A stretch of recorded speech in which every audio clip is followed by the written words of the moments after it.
Bonjour et bienvenue pour une nouvelle vidéo de Courrier International. Je me présente, je m'appelle Laura Guesviller, je m'occupe de la vidéo à Courrier et je suis avec le dessinateur iranien Kianouch.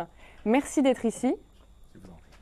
Vous êtes ici parce qu'on va parler en fait de la liberté d'expression pour les dessinateurs de presse et également de ce petit livre, Dessins en liberté, qui réunit les dessins dont on fait partie une exposition, les dessins en liberté, où il y avait une cinquantaine de dessinateurs qui a parcouru un peu le monde, donc 80 pays, et qui a été coproduit par l'Institut français et Courrier International.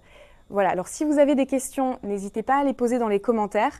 Je vais suivre pendant toute l'interview sur Facebook les questions que je relayerai à Kianouch. Et voilà, on va pouvoir commencer.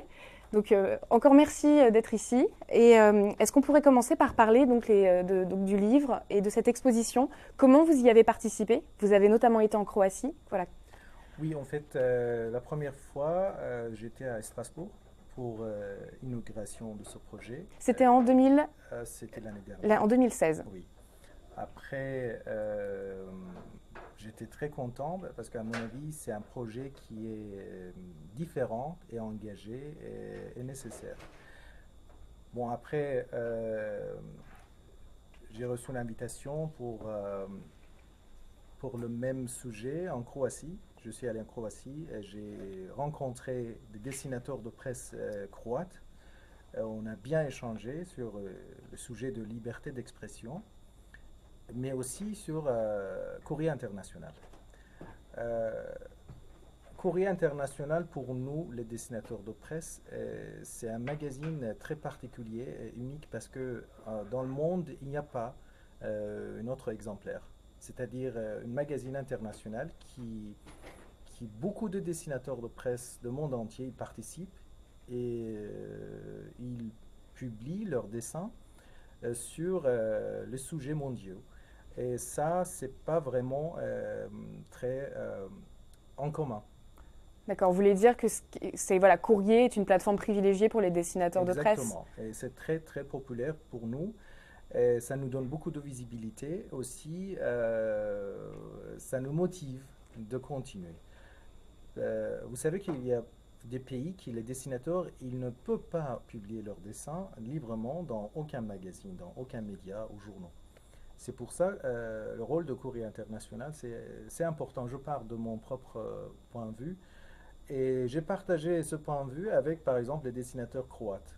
Et j'ai bien compris que pour eux aussi, c'était très intéressant. Et leur définition de liberté d'expression, c'est très très différent que notre point de vue en France. Et à mon avis, c'est très important de continuer cet échange grâce à ce projet. Et j'aime beaucoup ce projet, je suis vraiment engagé. Et il y aura un autre voyage en Sri Lanka. Bientôt, je vais voyager en Sri Lanka pour le même sujet, pour le même projet. Est-ce que vous savez donc comment ça s'est passé? C'est l'Institut français qui vous a contacté, pour... Première fois, c'était en fait Courrier International qui m'a, comment on dit, qui m'a nommé à l'Institut français. Après, j'ai reçu, ambassadeur? oui, oui, oui, j'étais vraiment très, comment on dit, flattered, Ah, honoré. honoré, vraiment très honoré. Je suis très, très touché par ça et je sens la responsabilité. Bon, voilà. D'ailleurs, alors, vous avez aussi créé votre association. Là, on bifurque un peu du sujet, mais enfin pas complètement. Votre association, justement pour aider les dessinateurs de presse en exil. Pourquoi vous sentez justement le devoir de participer à ce genre d'action? Vous savez, après l'attentat de Charlie Hebdo, j'ai vu que entre mes collègues, surtout les dessinateurs qui vivent dans le pays libre, plutôt, il y a une épidémie de l'autocensure. Et ça n'a rien à voir avec le système dictature, avec répression. C'est vraiment, c'est avec soi-même. Et, et l'autocensure, à mon avis, c'est un cancer pour le dessinateur de presse. Et malheureusement, il y a beaucoup de dessinateurs de presse qui pratiquent l'autocensure, en France aussi. Et alors, après l'attentat de Charlie, j'ai pensé à créer une association avec des sujets uniques. Alors, c'était mon propre histoire en tant que dessinateur exilé, parce que normalement, les dessinateurs qui partent de leur propre pays, ils s'exilent, ils ont beaucoup de difficultés à continuer leur profession. Quand on arrive dans un pays d'accueil, on est considéré comme demandeur d'asile et c'est tout. Malheureusement, on n'est pas considéré comme les professionnels. C'est pour ça les dessinateurs de presse, ils doivent beaucoup travailler déjà de prouver que voilà, on est dessinateur de presse. Après, trouver leur place dans la société.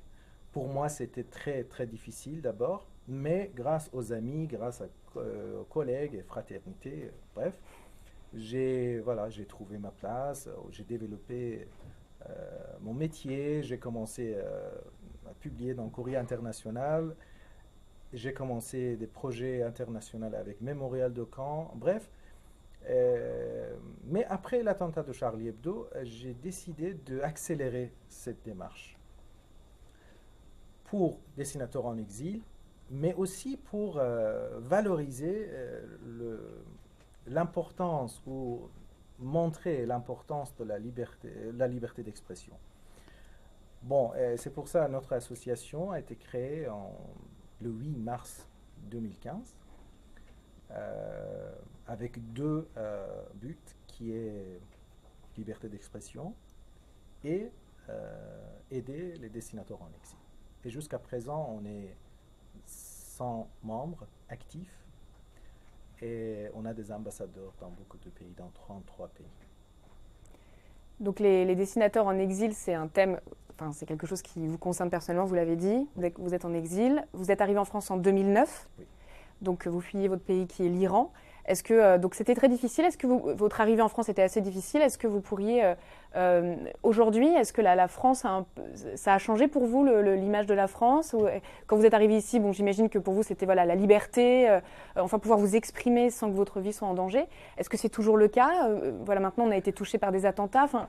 Bon, la définition de sécurité a beaucoup changé pour moi. Moi, je me sentais toujours sécurisé, vraiment très loin de aucun danger. Mais après, première attentat de Charlie Hebdo, je ne parle pas de 2015, je parle de 2012. Oui, quand il y a eu l'incendie de leurs locaux. Exactement. Et après ça, j'ai bien compris que malheureusement, le danger existe partout. Ce phénomène de charia, ce phénomène d'islamistes extrêmes, malheureusement, existe partout, inclus en France. Et le risque existe. Et le risque, en fait, c'est très proche de nous, en tant que dessinateur de presse. J'ai accepté ce risque et c'est ce qui a changé comme l'image de la France. Mais après, j'ai apprécié beaucoup la réaction de la société après l'attentat de Charlie. Par exemple, cette fameuse manifestation des millions de gens avec « Je suis Charlie », je ne parle pas d'après. Mais le jour qu'ils sont venus dans la rue, avec le même motif, c'était très beau. Et ça m'a donné beaucoup, vraiment envie et motivation pour continuer. Et j'ai effacé l'autocensure complètement dans ma tête. Mais malheureusement, j'ai vu qu'il y a des dessinateurs très bien connus. Ils ont commencé l'autocensure après l'attentat de Charlie. Vous le ressentez? Oui, et j'ai vu en fait. J'ai vu, et on a bien discuté avec mes collègues. J'avais l'occasion d'être dans quelques festivals francophones. Ils ont raison et ils ont peur de leur vie, leur famille. C'est la première fois que ça arrive ici, dans leur terre. Mais en même temps, vous savez, chaque métier, je crois que chaque métier a besoin de quelques éléments. Pour nous, on a besoin de liberté d'expression. Sans liberté, on ne peut pas créer vraiment un bon dessin. on ne peut pas critiquer parce que, en fait, dessin de presse, c'est critiquer, c'est agir, c'est réagir. Euh, on n'est pas illustrateur. On ne travaille pas pour le gouvernement. On ne travaille ni pour ni pour les partis politiques. On est engagé pour l'humanité, on est engagé pour faire du bien. Mes collègues, ils étaient assassinés au Charlie Hebdo. Ils étaient engagés aussi. Par exemple, vous savez très bien, Jarb, il était engagé dans défense des animaux. T-News était engagé aussi dans l'environnement. Il y a une image, fausse image, oui, les dessinateurs de Charlie Hebdo, ils étaient méchants. Non, moi je connaissais personnellement quelques-uns. Ils étaient très très gentils, très sensibles et très intelligents. Et après, il y a la question soit on aime Charlie Hebdo, on n'aime pas Charlie Hebdo, on ne regarde pas. Moi j'aime bien cette phrase. Donc on sent que les attentats vous ont beaucoup touché. Et quand on a préparé cette interview, j'ai un peu regardé, il y a des dessins assez récents que vous avez faits, notamment celui-là, donc sur Charlie Hebdo. Voilà, je ne sais pas si on voit bien à l'écran, mais en fait on voit que la vie continue sur les Je suis Charlie et sur les corps des 2 terroristes, j'imagine. Et voilà, c'est quoi? On a oublié? On passe à autre chose? Je voulais dire les 2 parties en fait. Je commence par, par le tir. Oui. Alors, ils ont crié dans la rue, dans le boulevard Beaumarchais, je pense, au Richard Lenoir. Oui, Richard Lenoir. Ouais. On a tué Charlie Hebdo, on a vengé le prophète, je sais pas quoi, mais leur destin est maintenant ça. Et Charlie Hebdo est toujours vivant. Mais au milieu, je voulais aussi montrer que ce mouvement qui m'a touché énormément, ça aussi est disparu. Maintenant, la société que j'ai observée, comme la France unie, maintenant, je ne le sens pas. Et ça me manque. C'est pour ça que j'ai monté ces papiers, je suis Charlie, pour montrer que ça aussi, il faut que ça soit vivant dans cette société qui est beau. En fait, la vie parisienne, c'est très belle. Voilà, c'est ce que je voulais aussi montrer. Et du coup, je pense au deuxième dessin, aussi un peu plus récent, alors là, qui est un petit peu plus violent. Enfin, on sent un peu la colère derrière ce dessin. Bon, c'est un message très ciblé à mes collègues. Et je voulais... Armez vos crayons. Exactement, voilà. Taillez vos crayons, armez vos crayons et vraiment faire quelque chose parce que notre rôle, c'est important. Si les terroristes ils viennent nous tuer, il y a une raison. Ils sont stupides. Mais la idéologie qui existe, qui le en fait guide ou provoque, c'est pas idiot. Charia, l'islamisme extrême, c'est pas très idiot, c'est fort. Il peut manipuler les gens, il peut manipuler les jeunes générations. Pourquoi il déteste les dessinateurs de presse? Parce que les dessinateurs de presse, il peut donner beaucoup d'informations à la société. Et que ça parle à tout le monde. Exactement. Et ça, c'est pas vraiment exclusif dans le monde de dessin de presse. Regardez Snowden. Pourquoi il est en danger? Parce qu'il fait presque la même chose que les dessinateurs de presse. Et c'est pour ça, ma définition d'un métier comme dessinateur de presse, c'est très, en fait, c'est idéalistique, soi-disant, mais à mon avis, c'est très réaliste. Soit on est dessinateur de presse, c'est-à-dire qu'on est engagé, on est libre, on est indépendant.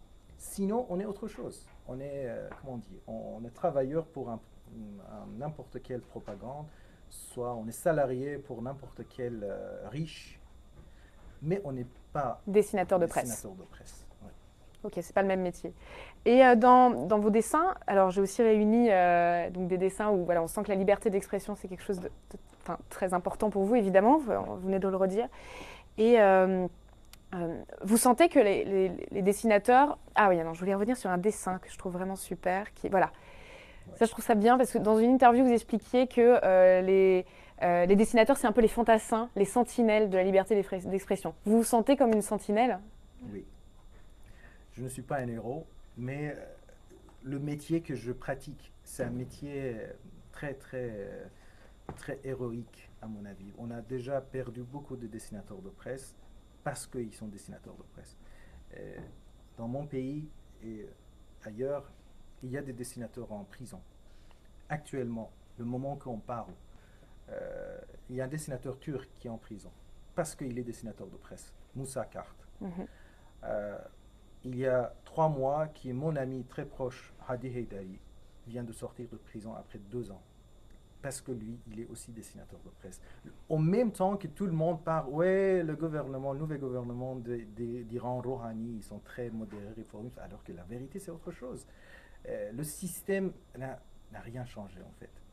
On souffre beaucoup, on rêve liberté d'expression qu'on pratique ici en France, mais c'est pas très visible. En même temps qu'il y a beaucoup de dessinateurs qui vraiment ils sont en danger. Il y a en Malaisie, il y a autre dessinateur de presse qui est bientôt il va être prisonnier pendant le reste de sa vie parce qu'il est contre corruption de son propre gouvernement. Vous voyez ça, et j'ai essayé de connecter notre métier à l'histoire. Oui, parce que là, c'est en référence au débarquement, quand Exactement. les Américains Ouais. débarquent en France sur les plages de Normandie, c'est Oui, ça, pendant et la Deuxième Guerre mondiale. parce que la beauté de l'histoire, c'est ça en fait. Quand on dit libération, tout de suite, on pense de Normandie, on pense de débarquement. Il y a milliers de gens qui ils sont sacrifiés pour la liberté. Parce que la liberté, c'est belle, parce que la liberté, c'est la vie pour nous, les êtres humains. Et bon, peut-être j'ai exagéré, mais quand même, je me permets d'exagérer un peu. Mais vous êtes libre, c'est ça, Oui. c'est ce que vous dites, vous décidez de ce qu'est-ce qu'il y a dans votre dessin. Vous parliez de l'Iran et du coup j'en profite parce qu'il y a une question de Clémence Osseni qui nous regarde, qui vous demande si vous ne regrettez pas de ne pas pouvoir rentrer dans votre pays. Toujours. En fait, je suis très triste, mais j'ai pas le regret parce que regret ça vient de choix, j'ai choisi d'être en exil. Je pouvais rester dans mon pays et devenir comment dire, un dessinateur de propagande, comme il y en a beaucoup. En Iran, on a beaucoup de dessinateurs de presse et malheureusement, il y a assez de dessinateurs de presse qui travaillent pour propagande.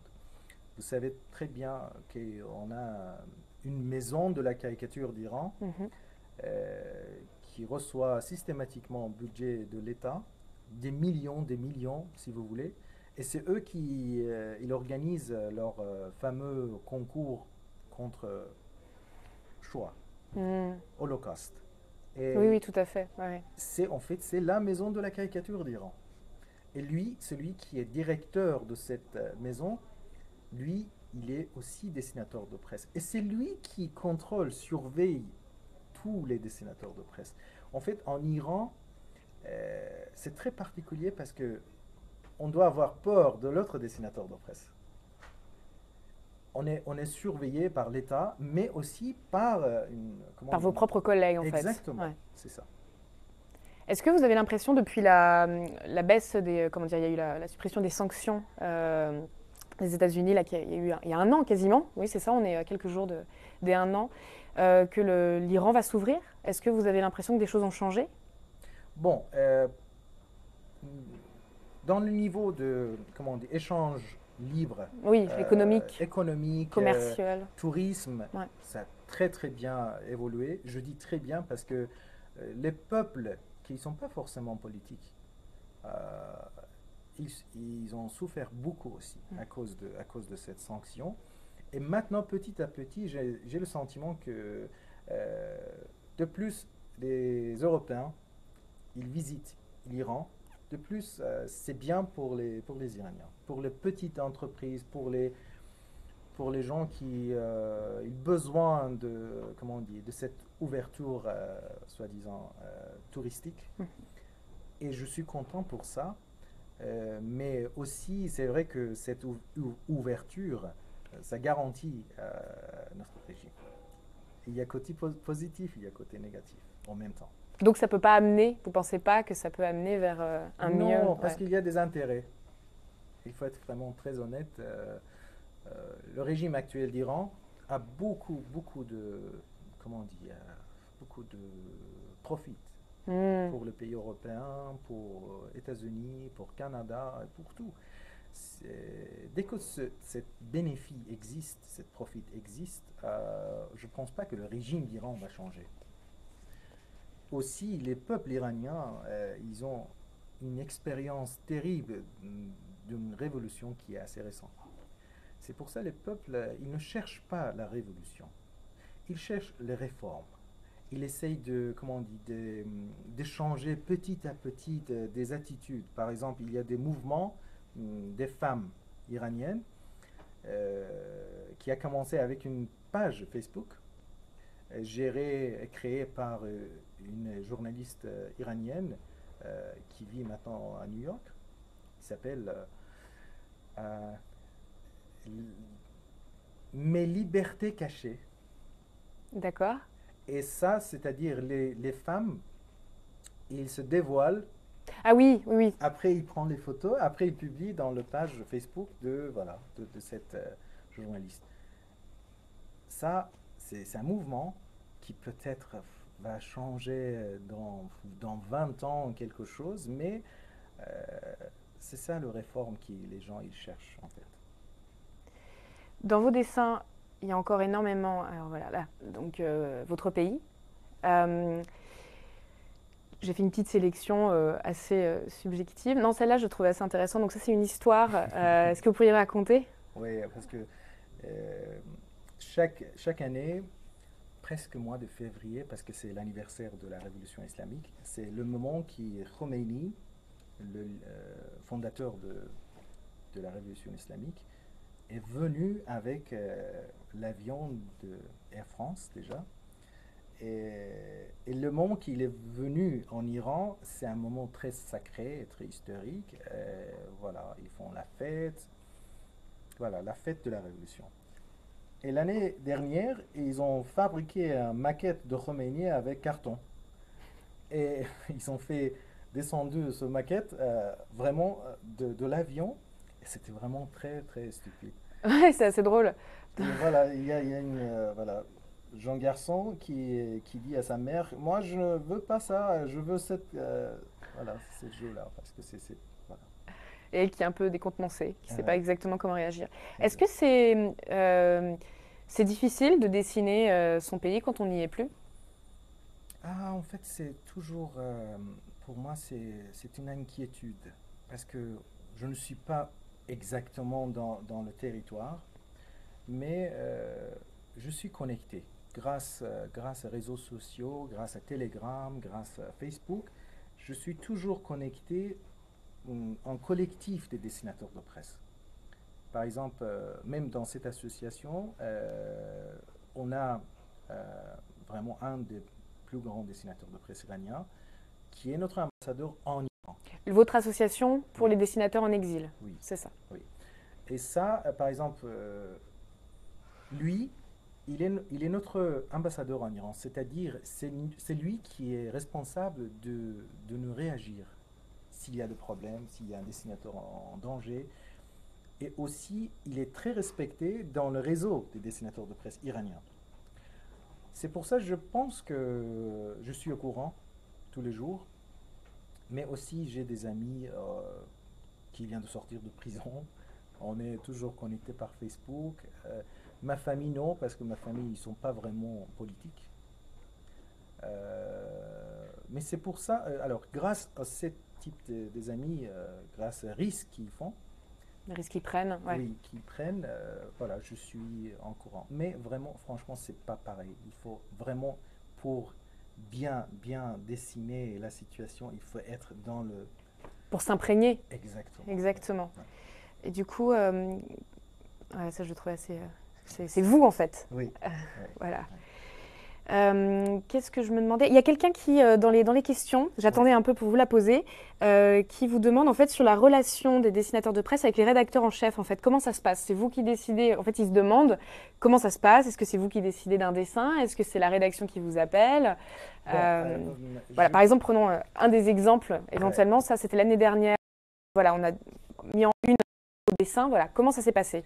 Bon, le système qui j'aime beaucoup, le système qui existe entre moi et Courrier International, c'est que je suis complètement libre. Je dessine quand je m'inspire. Après, j'envoie mes dessins, mais c'est à Courrier International de choisir. Et ça donne beaucoup de liberté. Soit, bon, il y a quelques dessins qui seront pas publiés, mais il y a des dessins qui seront publiés vraiment dans la meilleure place. Et aussi, chaque fois, tu peux être surpris dans un bon sens que waouh, En j'ai fait, vu c'est la mon une. voilà, Ah, c'est donc la vous ne le une. saviez pas? Non. D'accord. Et ça m'a fait vraiment plaisir de voir mes dessins. Mais dans l'autre projet que je fais avec West France, par exemple, euh, bon, je demande au dessinateur de m'envoyer 3 dessins et après, moi et autres éditeurs de West France, on choisit entre 3. Ça, c'est-à-dire c'est un peu collectif. Ok, Ouais. d'accord. Donc voilà, mais la plupart du temps, en tout cas avec Courrier, c'est vous qui êtes libre de ce que vous faites. Ouais. Mais et est-ce que ça vous arrive de travailler pour d'autres publications qui vous font une commande ou pas? Oui, par exemple, il y a une série de dessins que je fais sur la situation de violation de droits de l'homme en Iran. Ouais. Et bon, c'est une série qui est que sur l'Iran. Et c'est un commande. Je suis engagé de publier, par exemple, chaque semaine. Mais aussi, il ne me force pas, par exemple, de dessiner sur un sujet très, très précis. C'est moi qui m'inspire. Par exemple, il y a une exécution, il y a, par exemple, comment on dit, une grève de faim, et Ouais. je m'inspire. Après, je le propose. Et voilà, c'est à eux. Ok. Est-ce que la suite, est-ce que l'exposition dont vous avez été en Croatie, est-ce que vous avez été dans d'autres pays? Bon, fin janvier, je serai à Sri Lanka. Ça sera la même exposition et je vais rencontrer les dessinateurs sri-lankais aussi. Et c'est toujours organisé par l'Institut français et l'ambassade de France. Et comment ça se passe sur place? Vous rencontrez donc des gens qui viennent à l'exposition, vous pouvez parler avec des visiteurs qui vous posent des questions. Oui, aussi c'est toujours un vernissage et un débat. Après, il y a des, comment on dit, il y a des échanges avec des dessinateurs de presse de chaque pays.